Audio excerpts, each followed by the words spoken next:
Hello friends, welcome back to my channel. இன்றைக்கி என்ன class பார்க்கலாம் அப்படின்னு பார்த்தீங்கன்னா, டியூப் பீடு எப்படி ஸ்டிச் பண்ணுறது அப்படின்னு சொல்லிட்டு பார்க்க போகிறோம். அண்ட் சிங்கிள் பீடும் எப்படி ஸ்டிச் பண்ணுறது அப்படின்னு சொல்லிட்டு பார்க்கலாம். ஸோ பிகினர்ஸாக இருக்கவங்க டியூப் பீடு எப்படி லோட் பண்ணுறீங்க அப்படின்னு பார்த்தீங்கன்னா, இந்த மாதிரி நீங்கள் போடும்போது கிளாத்தில் போட்டுட்டு ஸோ ஒன்று ஒன்றா இன்செர்ட் பண்ணுங்கள். நீடில் உள்ள ஒன்று ஒன்றா இன்செர்ட் பண்ணிட்டு இந்த மாதிரி உள்ளே வந்து கொண்டு வந்துக்கோங்க. ஓகே, ஸோ ரொம்ப நீடிலுக்கு எட்ஜில் வந்து வேணாம். ஸோ மீடியமாக வந்து கொண்டு வந்துக்கோங்க. கொண்டு வந்துட்டு நம்ம நார்மலாக வந்து த்ரெட்டோ எடுப்போம் இல்லையா? ஸோ நம்ம நார்மலாக த்ரெட் இருக்க மாதிரி எடுத்துட்டேன். ஸோ டியூப் பீடையுமே ஒரு பீடாக தான் ஸ்டிச் பண்ணணும். ரெண்டு பீடாக வந்து ஸ்டிச் பண்ணக்கூடாது. பொறுமையாக ஒரு பீடை உள்ளே விட்டுட்டு அகெயின் வந்து ஒரு லாக் போடணும். ஒரு லாக் ஸோ டியூப் பீடை நம்ம சிங்கிள் பீடாக தான் வந்து ஸ்டிச் பண்ணணும். சுகர் பீடு மாதிரி டபுள் பீடாக வந்து ஸ்டிச் பண்ணக்கூடாது. நீங்கள் முக்கியமான ஒரு விஷயம் தெரிஞ்சுக்கோங்க. நீங்கள் எந்த பீடு ஸ்டிச் பண்ணாலும் சரி, சுகர் பீடு மட்டும்தான் நீங்கள் டபுளாக ஸ்டிச் பண்ணுற மாதிரி இருக்கும். மற்றபடி நீங்கள் எந்த பீடு ஸ்டிச் பண்ணாலும் சிங்கிள் பீடாக இந்த மாதிரி ஒரு பீடாக வந்து உள்ளே விட்டு லாக் போட்டு எடுக்கிற மாதிரி இருக்கும். ஸோ லாக் போட்டு எடுத்துகிட்டு அகெயின் லாஸ்ட்டில் லாக் பண்ண ஒரு செயின் போட்டுட்டு அகெயின் அதுக்கு பக்கத்தில் நாட் போட்டு கம்ப்ளீட் பண்ண வேண்டியது தான். ஸோ ரொம்ப ஈஸியான இதுதான். ஸோ அதே மாதிரி லைனாக போட்டுட்டு நம்ம லாஸ்ட்டில் நாட் போட்டு எடுக்க வேண்டியதான். ஸோ இது வந்து ரொம்ப ஈஸி தான். ஸோ இப்போ நெக்ஸ்ட் என்ன பார்க்கலாம் அப்படின்னு பார்த்தீங்கன்னா, இப்போ ஒரு நார்மல் சிங்கிள் பீடு இருக்கும் இல்லையா? ஸோ அதை எப்படி ஸ்டிச் பண்ணுறது அப்படின்னு சொல்லிட்டு பார்க்கலாம். இவ்வளோ நாள் நம்ம இந்த மாதிரி லைனாக தான் வந்து பார்த்துட்ருந்தோம். இப்போ ஒரே ஒரு பீடு இருக்கு இல்லையா? ஸோ இந்த மாதிரி ஒரே ஒரு பீடை எப்படி லாக் பண்ணுறது அப்படின்னு சொல்லிட்டு இந்த வீடியோவில் வந்து பார்க்கலாம். ஸோ இப்போ நார்மலாக நம்ம செயின் போட்டு எடுத்துருப்போம் இல்லையா? ஸோ அந்த மாதிரி லாக் போட்டு எடுத்துக்கோங்க. லாக் போட்டு எடுத்துட்டு பீட்ஸ் வந்து லோட் பண்ணிக்கோங்க.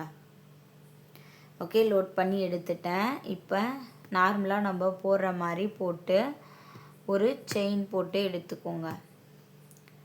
அகெயின் அதுக்கு பக்கத்துலேயே ஒரு லாக்கு, ஏன்னா பீட்ஸ் வந்து ஆடாமல் இருக்கா. கொஞ்சம் செயின் வந்து பெருசாக எடுத்துட்டு நீடியில் வந்து திருப்பி அந்த பீட்ஸுக்குள்ளே விரித்து வைங்க.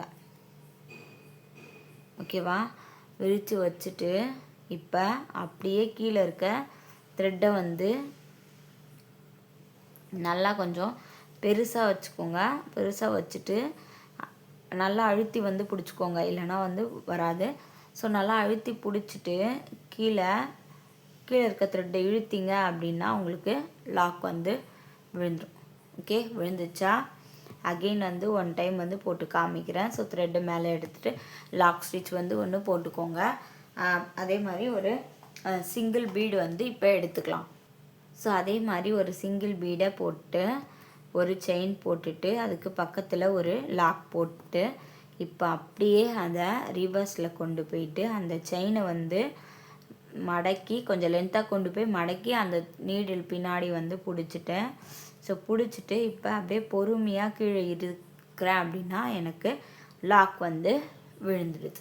ஸோ இது வந்து ரவுண்ட் பீடுக்கு ஏற்ற மாதிரி எவ்வளோ அந்த பீடு வந்து ஸ்பேஸ் ஆக்குபை பண்ணுதோ அவ்வளோ நீங்கள் த்ரெட்டு வந்து விடணும்.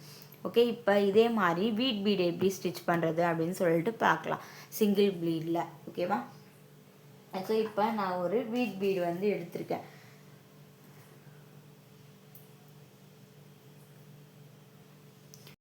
இப்போ நார்மலாக நம்ம த்ரெட்டை எடுத்து நான் வந்து வீட் பீடை லோட் பண்ணிவிட்டு லென்த்தாக கொஞ்சம் எடுத்துகிட்டு இந்த பக்கம் ஒரு த்ரெட்டோ அந்த பக்கம் ஒரு த்ரெட்டோ பீட்ஸ்க்கு எவ்வளோ ஆக்குப்பை ஆகுதோ அவ்வளோ வச்சுருக்கேன். ஸோ உங்களுக்கு கிளியராக புரியும்னு நினைக்கிறேன்.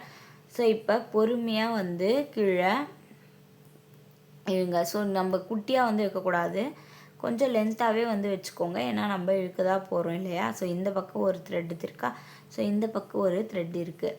ஸோ அதை வச்சுட்டு இங்கே அழுத்தி பிடிச்சிட்டு பொறுமையாக கீழே இழுத்திங்க அப்படின்னா உங்களுக்கு லாக் வந்து விழுந்துடும். ஸோ இப்போ லாக் வந்து எனக்கு விழுந்துடுச்சு. ஸோ அதே மாதிரி தான் ரவுண்ட் பீட்ஸ் பண்ணேன். இப்போ வீட் பீடு.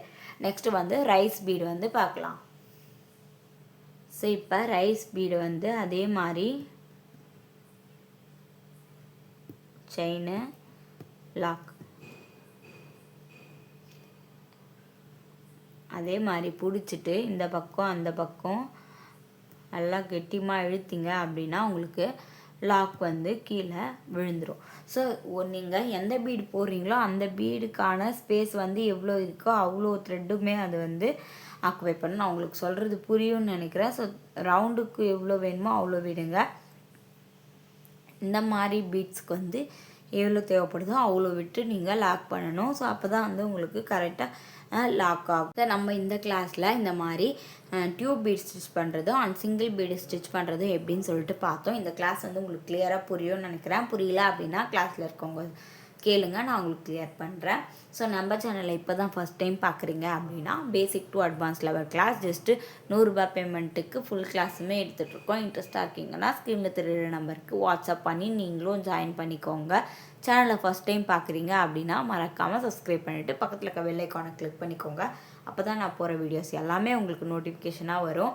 ஸோ கிளாஸில் இருக்கவங்க இதை வந்து ட்ரை பண்ணிட்டு எனக்கு சென்ட் பண்ணுங்கள். ஸோ இது வந்து 5 லைன்ஸ் ட்ரை பண்ணுங்கள், இதை வந்து 5 டைம்ஸ் வந்து ட்ரை பண்ணி எனக்கு சென்ட் பண்ணுங்கள். டவுட்னா கேளுங்க. நம்ம நெக்ஸ்ட் கிளாஸில் பார்க்கலாம். பாய்.